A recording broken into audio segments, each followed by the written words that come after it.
So I drive down the side roads, and you notice how, like, out of the blue, the plow truck, this guy decides to throw some sand down,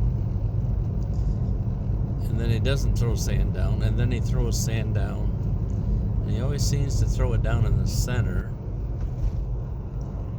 and then he goes through and he throws the sand down, and then you find him coming back,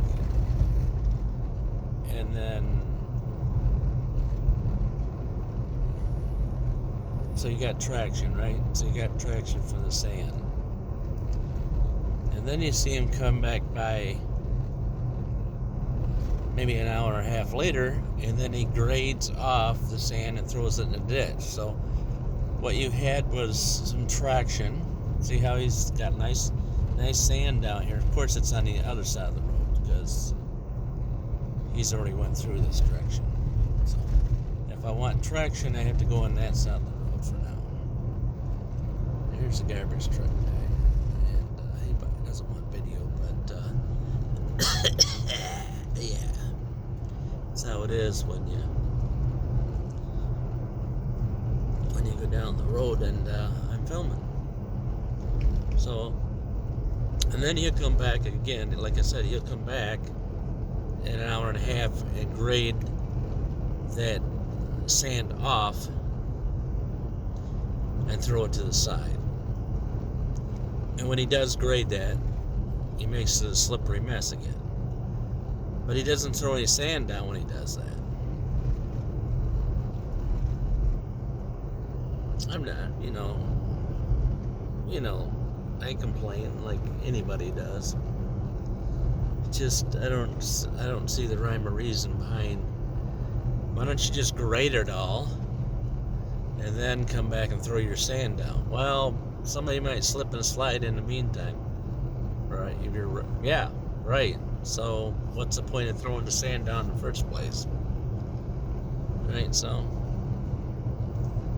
just wondering if anybody else knew anything about why they do what they do, because none of it makes any sense.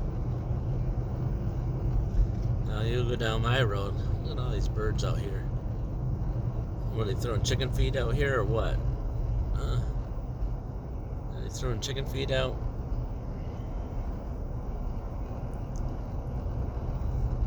So now if I go down my road, there probably has no sand on each side of it. So I went into town today, and just like my wife sent me a text saying, it's a slip and slide, it's a slip and slide. And it is, because they graded it all off. And they graded it all off, and no truck comes back and throws sand on it. So as you just graded it down to an ice skating rink, and then you didn't throw any sand on it. So it's 5 degrees. If you can catch my speedometer there. It's 5 degrees out. Okay. And the wind's blowing on this road, so this road doesn't seem to do too bad right now. But I don't know. I follow behind them plow guys, and I don't know. I guess I'd rather not be a plow guy, because I would probably do the same stupid thing they do. Is grade it off to a slip and slide, and then don't come back and put sand on it. You know what I'm saying?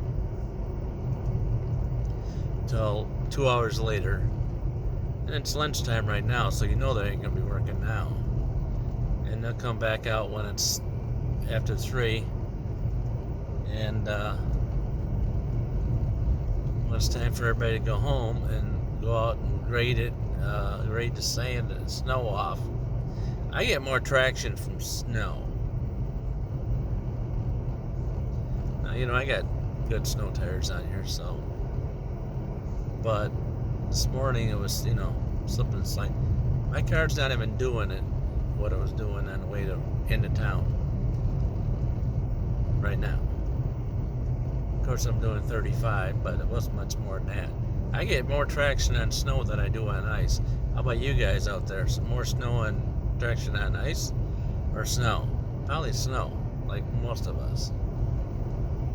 But they always want you to know where the center line is, and that's a plus. But yeah, give me your thoughts out there on what you think how the plow trucks guys do, because I think that they need some training. I think the plow guys need some training.